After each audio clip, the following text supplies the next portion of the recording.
Hey everybody, welcome to the garden. I hope you're having a great day. Shout out to the lemon and lime lovers and everybody in between. It's time for the crypto market recap. Let's hop into these charts and see what the story is and what it may be. All right, so before we get into anything, I just want to say I'm still fighting the cold and I've been extremely tired today. But I've been just, gorging down caffeine. So if I ramble, my apologies. I'll try and stay focused and make what I'm trying to say clear as can be. So let's start with Cardano because we actually end up closing out the problem child today, and I'm happy to say not only did we close out break even, no, we closed out in good profit. All right, so let's start with Cardano. So Cardano is a great example of why patience and risk management are supreme. That's all you need. It really is. So we had an average entry of about 99 cents, and that was my target zone, was 99 cents, 98 cents to a dollar one, and it just completely blew past that, went beyond my expectations. It went all the way up to $1.10. We ended up taking up our profit at $1.07, I believe, around that zone. Super happy with that. It was almost 8.5% gain off of a 10% position for our account. So I was very satisfied with that. I could not ask for more, and it just really validated and vindicated my view of the market, where you don't want to be that person that goes headlong, head first, 100% every time you open up a trade, because oftentimes you're not going to catch the actual bottom or the actual top. If you're shorting, you're gonna have some serious drawdown, and most of the time you just close in a loss, which eats away at your account. Whereas if you just do what I do, or what many people in the group are doing now, which is just having starter positions with the mentality of I'm going to add on to this position over time at key high probability levels, which in the end make you money. In the end, it protects you. And I just want to really highlight this strategy that I'm talking about, which is basic risk management. It's not proprietary. I'm not selling you a secret. I'm not selling you a secret indicator. I'm not saying something that you can't find in a book or on Investopedia. This is just basic DCA, dollars cost averaging your trades. But the real power of this isn't about, it protects your market, protects your account, makes you more money. That's great. But the real thing, the real superpower of this strategy is what it does to your mental health. Okay, because your emotions are your biggest enemy in trading. The biggest opponent you have is yourself. So when you risk a lot more money and you put 100% or 50% of that position in one single trade at one single time, well, your emotions flare up. Most people, can't handle, a $10,000 position, at $1.21 and then watch it go down to $1.15. Okay, like most people can't handle that, and they end up being in this candle here, closing at the loss, and then the next couple of days it comes up, and not only does it come back and break even, it goes into well profit, and they could have made a lot more money. All right, and the only reason why they closed it is because they put $10,000 here, which was their entire account, and they couldn't accept or handle the drawdown. But what if they only put $1,000 here or $500 here? And then they bought down here when it came down to another $500 or another $1,000, and then another $1,000 here. Well, their average would have fell down to $1.05, $1.04, maybe even $1.02, depending on how much they add on here and here, which are all key support zones. All right, so and now they'd be well in the profit, taking their money, and they would have been so little risk here in comparison to having a full $10,000 position here, or $100,000 position, or $1,000 position if that's your account. Okay, like that is all that I'm trying to teach.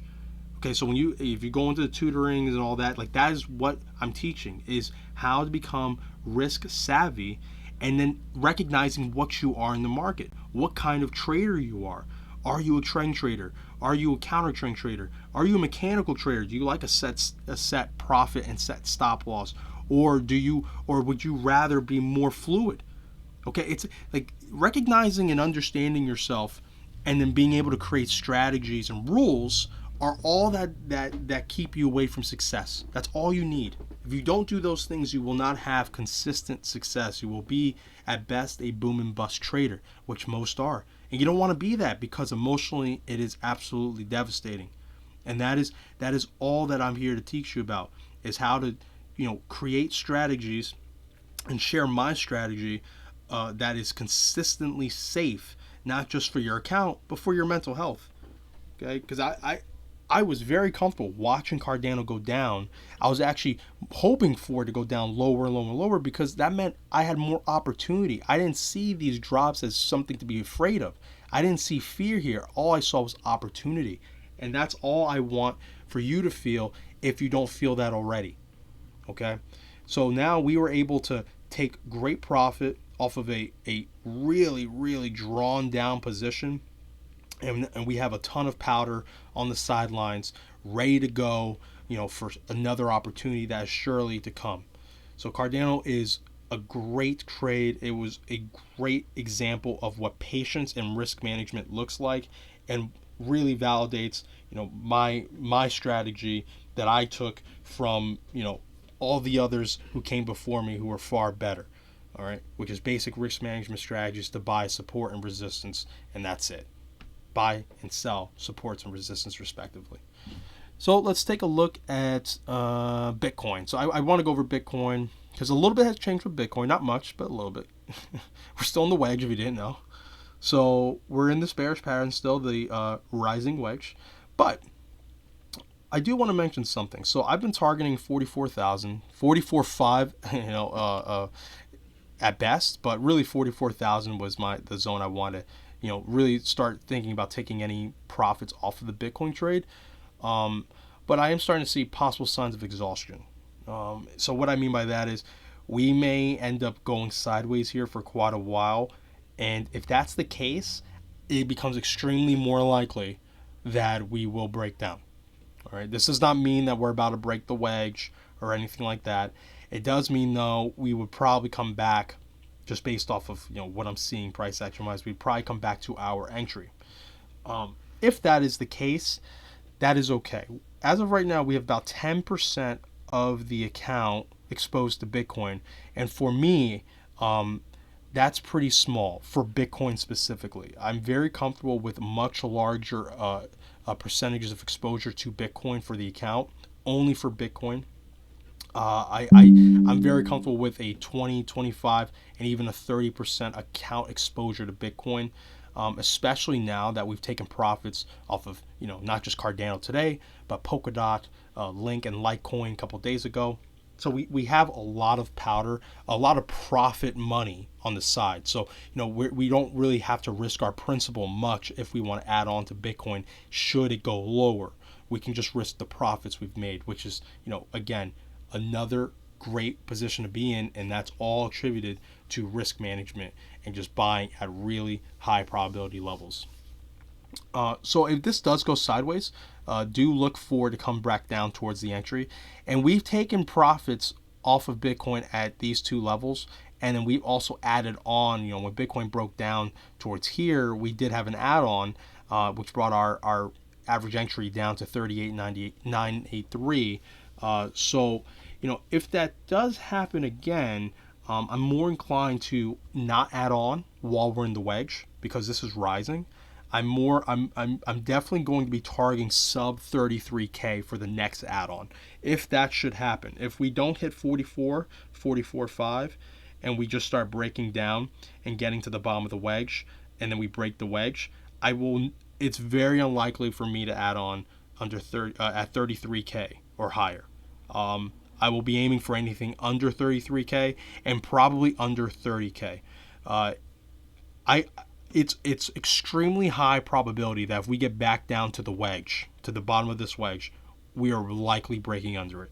There is not going to be much demand here. Many people may think otherwise. In my opinion, this will likely break, and then the move to 33K, which I do think will have demand. 33K to 30K will have demand, but eventually that will break lower and we'll probably see sub 30K, like 28, 27K. And that will probably be around the first area where I'll do a significant add-on. Again, I'll always alert the Discord. So make sure you have the alerts on and keep your eyes open. If you're in this trade with me, if you're in the money with Bitcoin and you're really comfortable with the profits and you don't want to, add on anymore, or you don't want to lose on the profits, hey, don't let me stop you. Take the money if you really want it, you really need it. But I do want to say something. If you are afraid that by what I'm saying, that if I will add on under 33K or after the wedge is broken, if you are afraid and you're in a position with me, I would like you to close that position, because you are risking money that you can't afford to lose. You have exposed yourself too much, your leverage is too high, whatever. That is not a good place to be. You understand? Because if this goes lower and you're not hearing opportunity bells in your head, you're feeling fear and you're in a position with me, then you are exposed too much. There's something wrong and you're not following my risk advice. All right, you can choose to ignore me, but I believe Cardano was a great example of why you should listen to that advice, because I originally bought around $1.21, around this zone here. Okay, maybe a little lower actually, but still, you get my point. You would have experienced all this drawdown.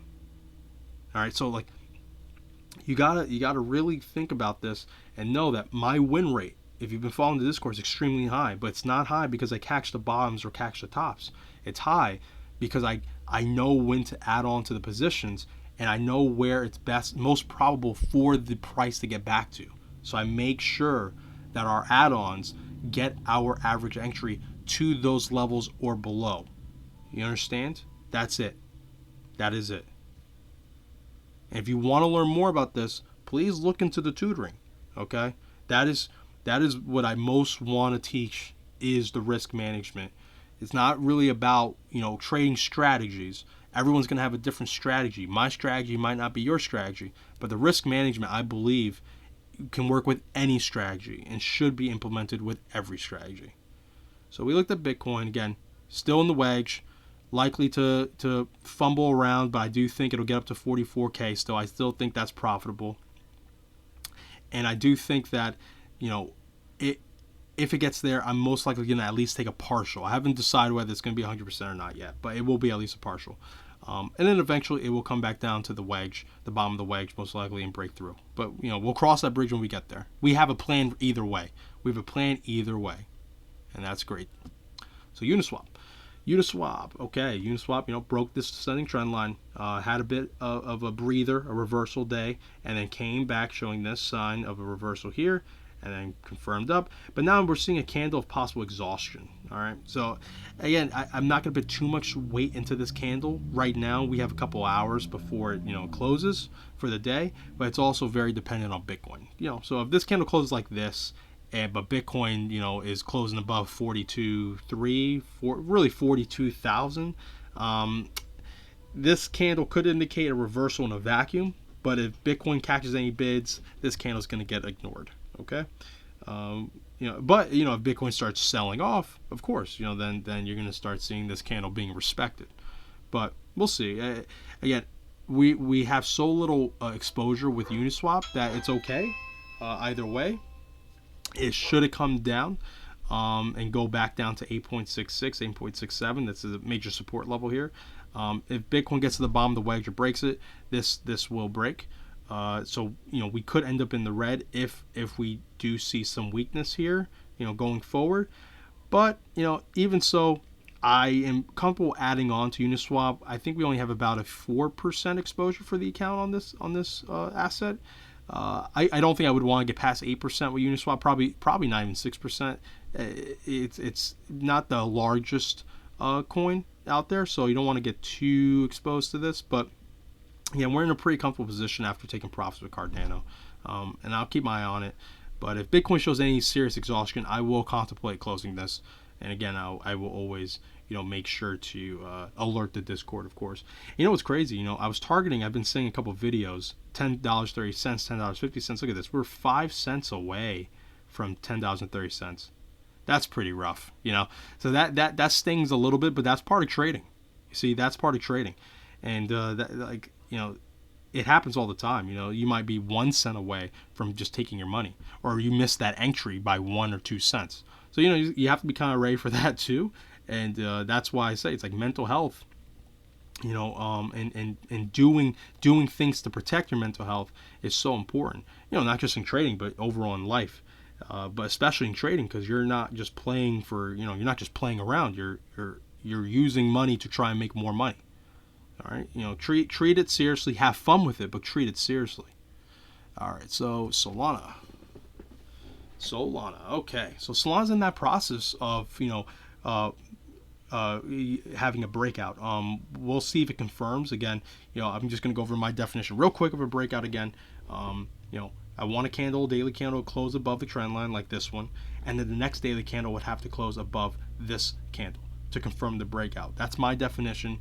I think that's the strongest indication that the breakout is sound and that it will it's been validated. Okay, again, you know, if you're more aggressive, you might see if it closes above this line like this, that you might say, okay, it's broken out, and you might be right. You know, again, there's a lot of ways to skin this cat, but reason why I like giving it one more day is because I've seen often, you know, you have a closure like this, and then a boom, a big sell right back under the trend line, and you get caught.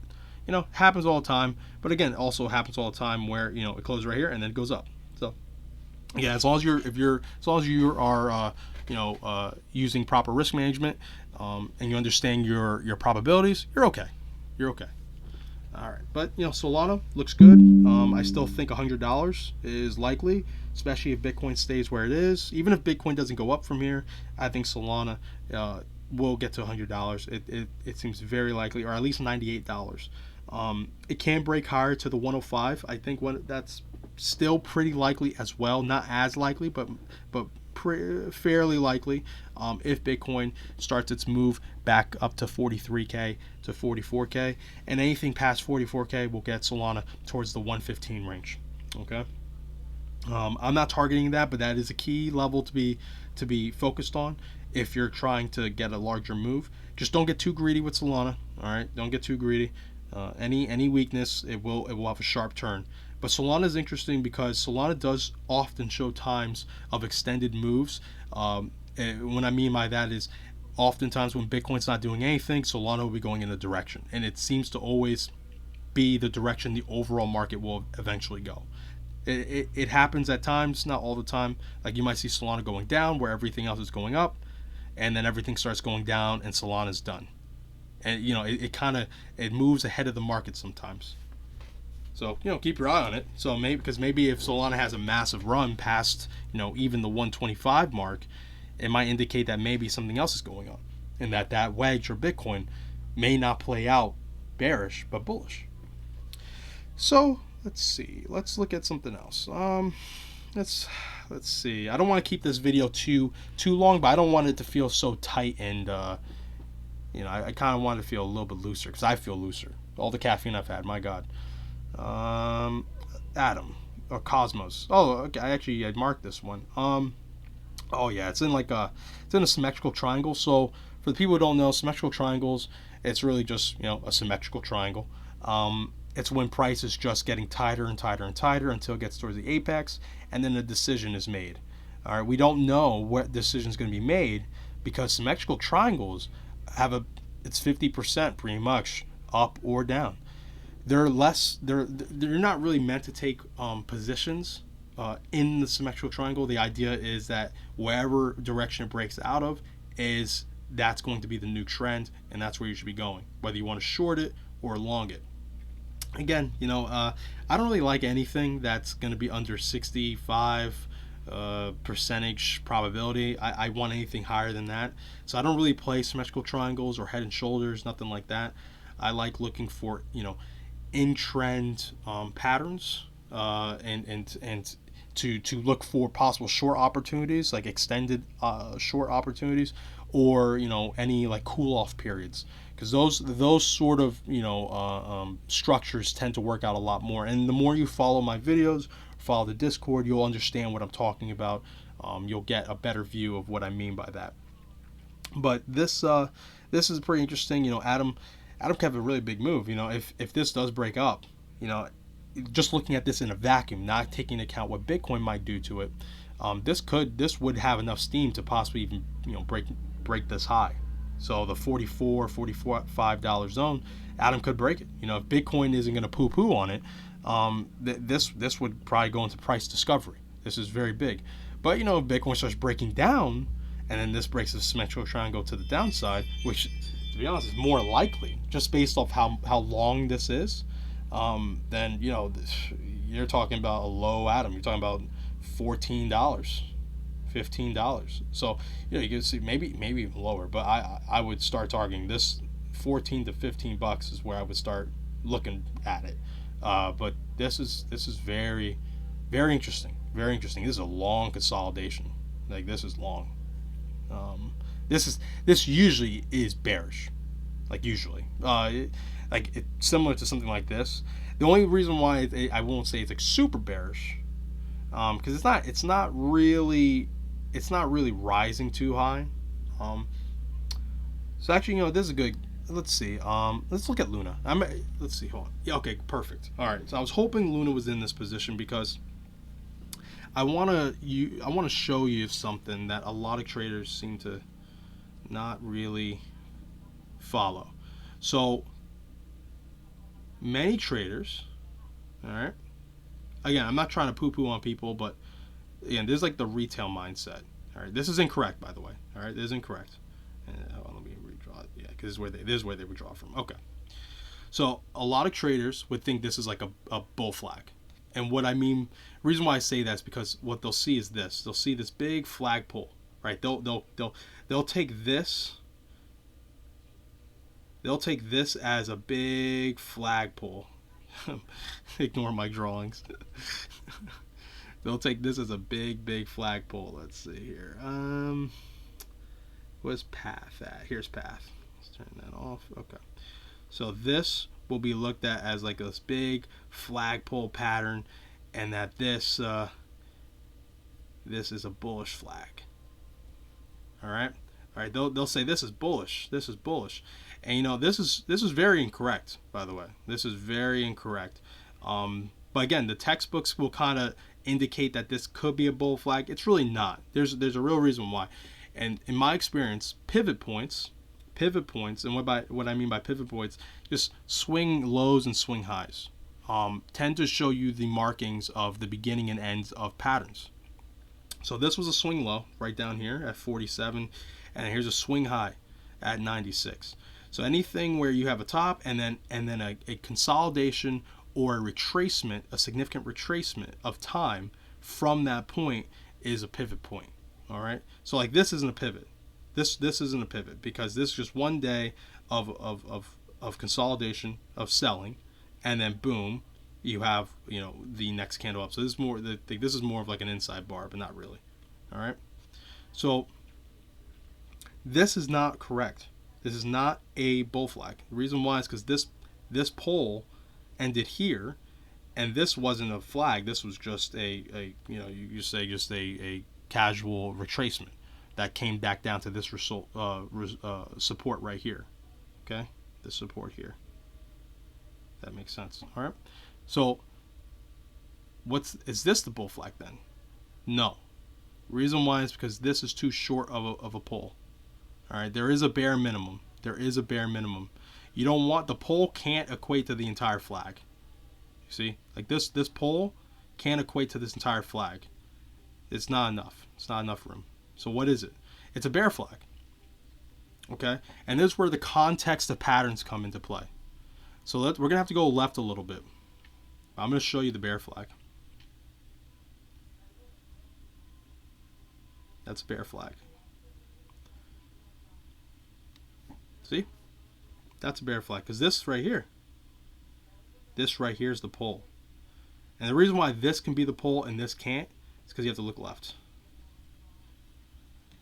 So Luna's been in a rising structure for a long time, had a massive move, exhaustion, came back down, and an even bigger move, and exhaustion made a new all-time high and came down hard. All right, this was hard because This broke lower lows. Okay, it made a lower low, lower highs, lower low, lower high, and then it hit this support zone. Okay, and this was beautiful. This was a beautiful play right here. All right, this was a beautiful play, and then it had a massive extended move. Okay, there's extended move, and then this right here is the attempt to get the steam to break past this all-time high. However, it didn't.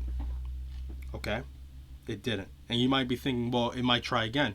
It might, of course. Again, nothing is set in stone. It's all probabilities.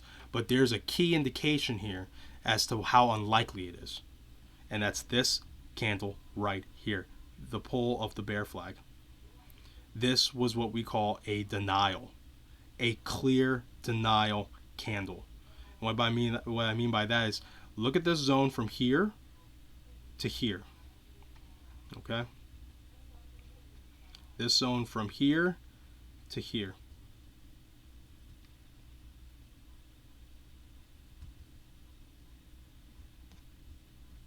This is a clear indication. You may not pass. Okay? There is a ceiling here. Doesn't mean it's going to always be there, but as of right now, there's a ceiling here. It was shown here, and it was shown here. And both rejections were brutal. You understand?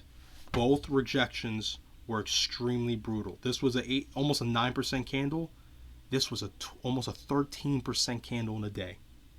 Okay? That is a brutal rejection. That's brutal. So what does this tell us? It tells us, hey, we have a massive amount of sellers here. We have a big ceiling here.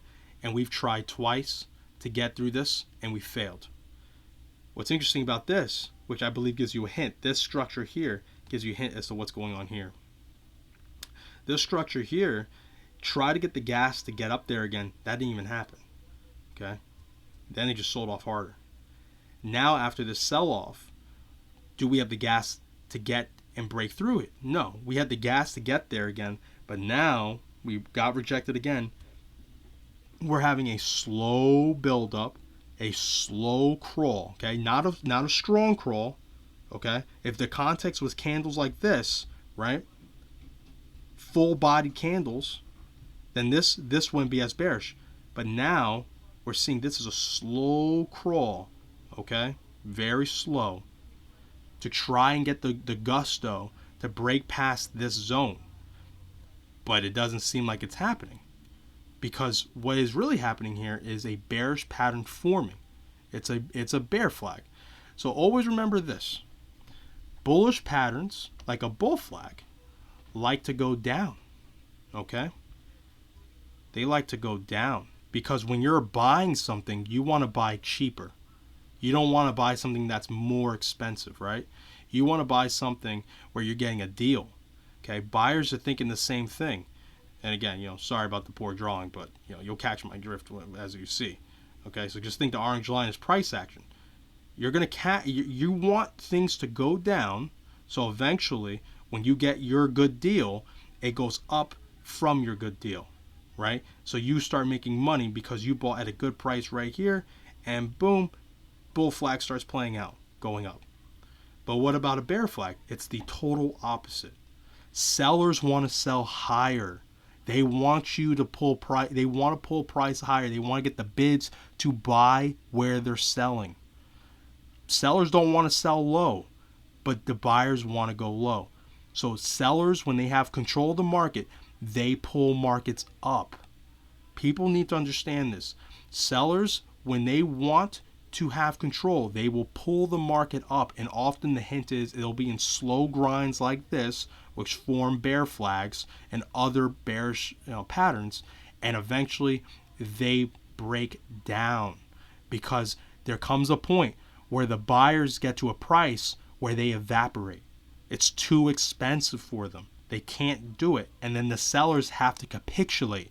They have to be like, okay, we went as high as we can go, time to get out where we can go, where we can get out of. And that's when you start the snowball effect of lower and lower and lower until you find a base where the buyers are comfortable and are plenty. You understand? They're plenty down here. Sellers are the same thing. The sellers can only go as low as until they can't. They're like, well, this is getting too cheap. I should be getting more money for when I sell this to you. This is a bad deal for me. And eventually the sellers disappear, and then the buyers are forced to buy up. They have to buy up. That's it. Keep that in mind.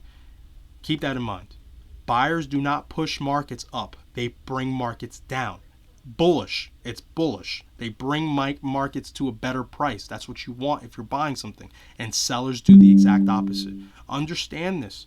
Understand this, and you'll start seeing the charts a little differently.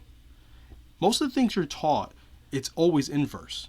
You understand? Most of the things, if you start reading the books, you start going through these other experts, most of the crap they're spewing, it's the opposite. And most of the time, they don't even know it. All right. So let me get off my pedestal there.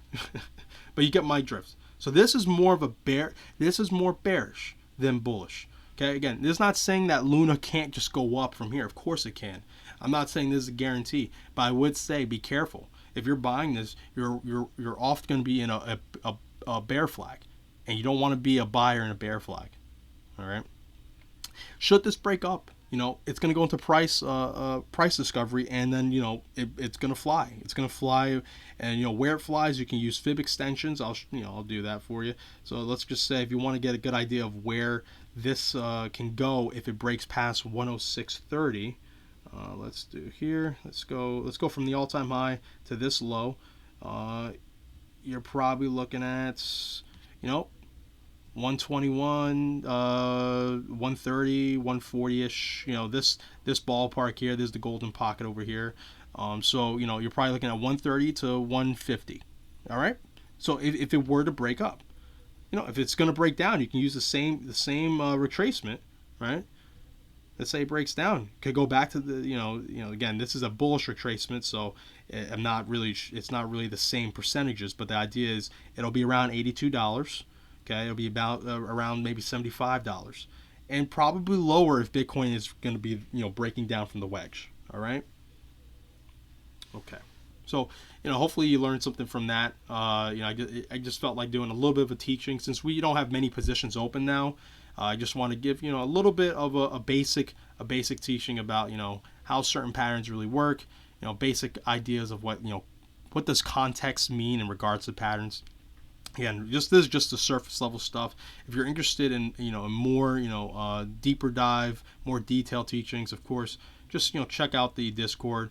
And also if you want something more one-on-one or anything like that, check out the Patreon. I'm not here to sell you stuff.